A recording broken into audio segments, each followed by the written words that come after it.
Y es un día todavía de elección, algo atípico, y ya tenemos estos resultados oficiales, pero todavía hay personas que tienen que ir a votar, ¿no?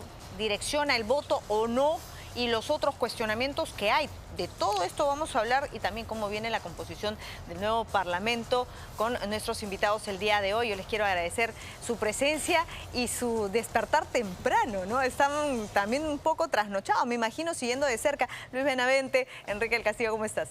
Pero Luis, no van a estar, de acuerdo a lo que se va viendo, por ejemplo, Podemos con los Luna, los Acuña. Somos Perú. Somos Perú. Ha tenido un rol fuerte últimamente. Perú Libre también, ¿no? De hecho que ellos son perdedores, ¿no? De hecho que van a perder representación.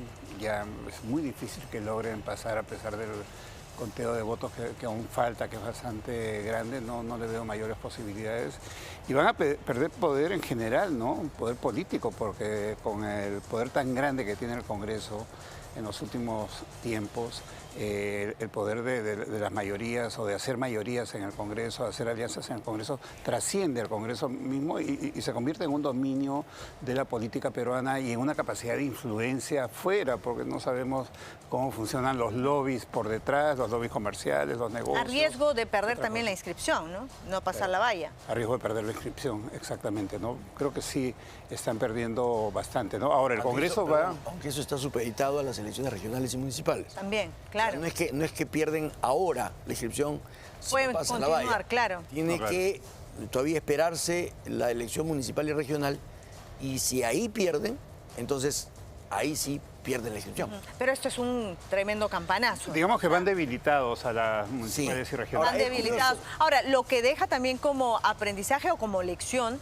que a veces la plata no lo es todo. Eso por un lado, donde las izquierdas y Renovación Popular, no digo que vote con ellos, pero marca distancia del fujimorismo. El fujimorismo se ha quedado sin sus actuales socios. Claro, ha pasado el famoso nadie sabe para quién trabaja, ¿no?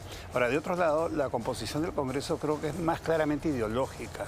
Entonces va a ser más difícil que haya esos menjunjes que había en el Congreso que está concluyendo, donde se juntaba un partido de extrema izquierda con uno de extrema derecha para hacer algo a conveniencia, más que otra cosa, sin poner al Perú de por medio ni delante. Entonces yo creo que ahí va a haber una configuración mucho más ideológica de dos bloques que van a tener mucha paridad, dicho sea de paso, aparentemente por la información que tenemos hasta ahora. Algo nos pueden decir y que nosotros aceptemos que no es posible porque, claro, en el papel está prohibido cambiar en época electoral a los representantes del sistema, de los distintos organismos del sistema, cuando lo que estamos viviendo no está en ninguna norma, no está en ninguna ley. Entonces, ¿cómo podemos aceptar una situación donde el señor Corbeto sea el que tiene que organizar la elección de junio, la de octubre? ¿Es posible? Que se cumpla la ley en un escenario donde nosotros hemos quebrantado el principio de equidad electoral, donde nosotros, la OMP, hemos vulnerado el derecho al sufragio de una manera masiva, y que nos crean el cuento de que son 63.300 que no pudieron evitar, por lo cual pido perdón y hago una oración, porque son solo 63.000, que es el 0,025% del voto, que no mueve la aguja. El problema no son esos 63.000, el problema son cientos de miles, si no llega al millón, de personas que fueron a votar y se regresaron por un hecho inducido por la responsabilidad de la OMP. El caso personal, yo fui 3 veces a votar, a las 7, ni hostias, como dicen en España, a las 10, nada, a las 12 voté. Entonces, porque tenía el local de votación muy cerca de mi casa, mucha gente se fue y no regresó. Y ese voto se perdió, y con esos 63.300 pretenden que nadie hable de esos cientos de miles o 1 millón de personas. Pero sí hemos tenido elecciones presidenciales donde la diferencia han sido 40.000 votos, ¿no? Para que alguien llegue o no a Palacio de Gobierno. Hoy estamos hablando de los 63.000, solamente de eso. Y los cientos de miles que se regresaron y ese voto ya se perdió. Y ahí nadie dice nada. Y eso es lo grave para mí. Y es gravísimo. Porque ¿crees tú, Enrique, en un momento de primer shock? O sea, es el impacto inicial, ¿no? Porque ayer veíamos que salía Keiko Fujimori, salía Rafael López Aliaga y eran los únicos. Por ahí Nieto. pero ¿crees tú que esto, con el transcurrir de las horas, pueda desencadenar en otro escenario distinto al que estamos en estos momentos viendo? Me resulta difícil pensar en eso. Ajá, ¿qué puede pasar entonces? Porque lo que yo creo es que entre OMPE y Jurado Nacional de Elecciones lo que han hecho es tratar de bajar un poco la gravedad del tema, señalando que se trataba de un retraso y de 3 distritos donde habían una determinada cantidad de colegios. Señalando además que hoy día se votaba y con eso se cerraba el tema. Hemos también asistido a conteos rápidos de las encuestas. Entonces, como que todo te ha ido encaminando a tratar de parchar las cosas y solucionar esto de una vez hoy día para que ya no estemos hablando de nulidad del proceso. Pero viéndonos la cara, pues Enrique, porque mira, han hablado sobre eso, tú mismo has dicho, pero no han mencionado el tema de la empresa Gálaga, que había sido elegida a dedo. No han hablado sobre el tema de las laptops inexistentes, pero que sí tuvieron presupuesto. ¿Dónde está esa plata? ¿Dónde están las laptops? No han hablado sobre las fallas en el software. Es que ahí tú tienes 3 niveles. La custodia del material electoral. Tienes 3 niveles. Tienes el nivel de los organismos electorales donde están OMPE y Jurado Nacional de Elecciones. Tienes el nivel del Poder Ejecutivo, porque hasta ahora el Ejecutivo no ha tenido un pronunciamiento. Y tienes el nivel de los candidatos. A algunos les convendrá que esto se cierre de una vez, a otros no. Entonces, mientras, digamos, todo eso se manejó ayer en términos de la discusión y del escándalo, lo que vamos a ver es si hoy día estas imágenes que estamos viendo llegan a cerrar ese capítulo. El capítulo que nos quiere plantear OMPE solo sobre este punto. Quieren plantear OMPE y Jurado. A esta hora recién está llegando material electoral. Son las 7:48 y podemos ir con las imágenes de TV Perú, ¿no? TV Perú está mostrando el material electoral y que recién está llegando. Imagínense, mientras abren las cajas, mientras instalan las mesas, 10 de la mañana. Y nuevamente entonces van a ver muchas de estas personas que no van a votar.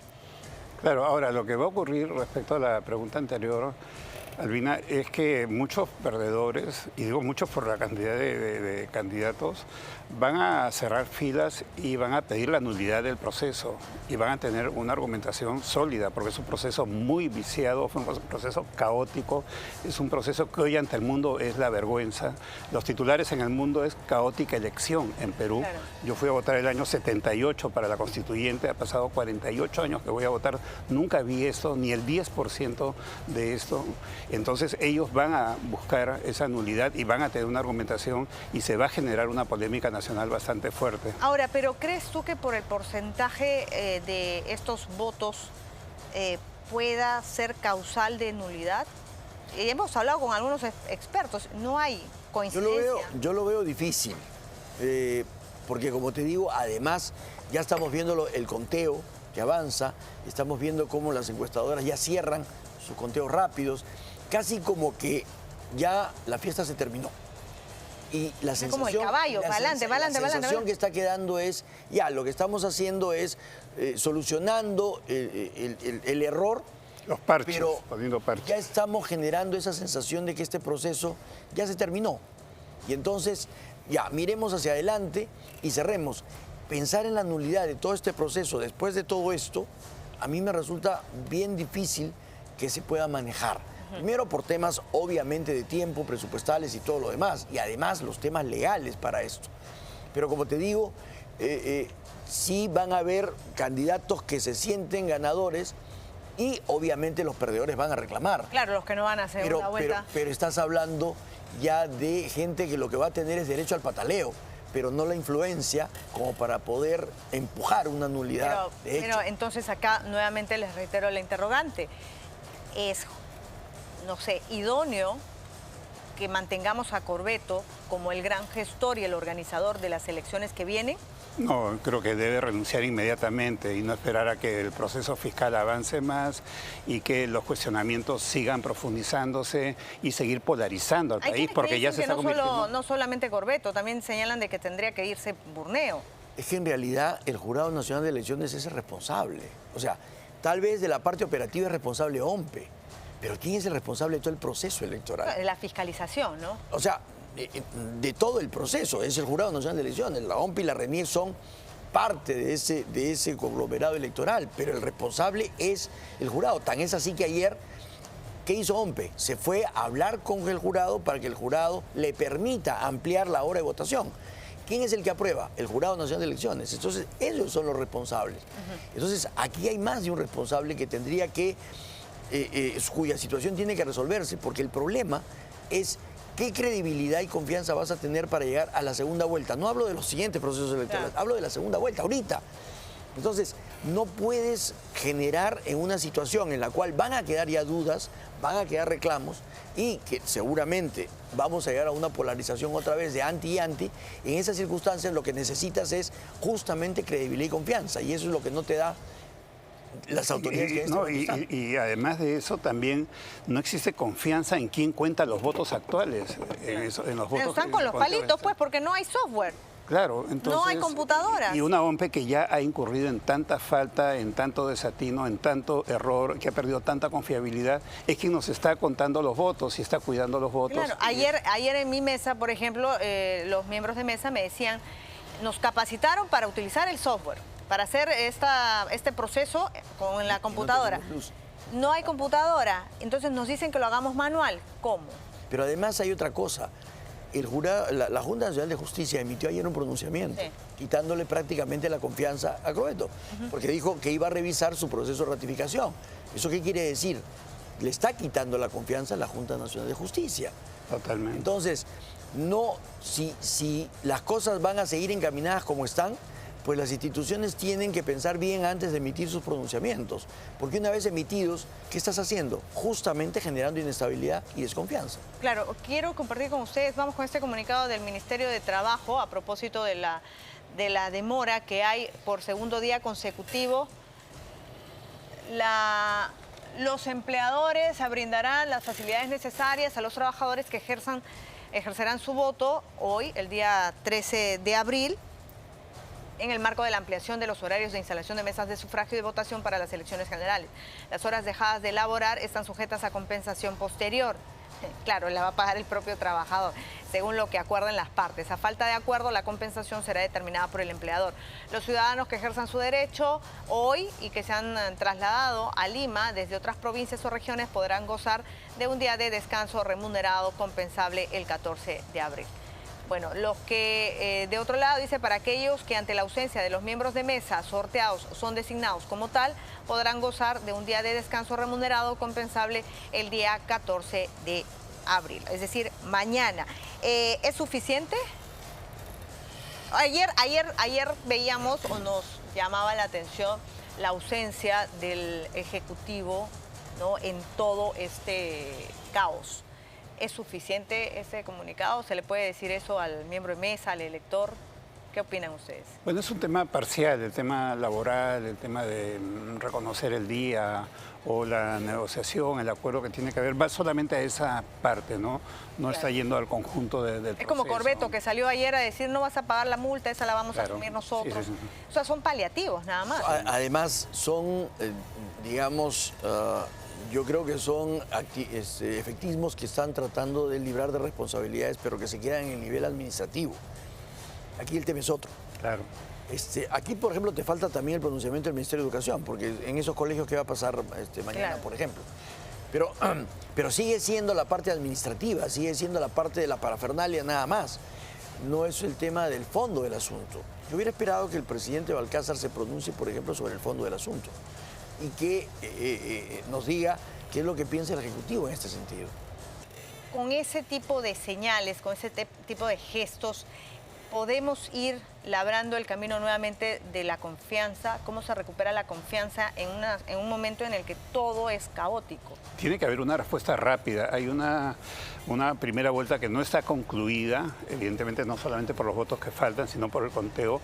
Hay desconfianza en muchos sectores respecto al contador, a quien está contando los votos, en la OMPE, que ya ha dado demostraciones de ineficiencia y de falta de transparencia. Y hay una segunda vuelta. Yo creo que para comenzar, el señor Corbeto debería renunciar hoy mismo en la mañana y no esperar más, y que la Junta Nacional de Justicia busque una solución y se busque a un relevo inmediato que inspire confianza. Eso es una señal que ayudaría bastante en esta circunstancia.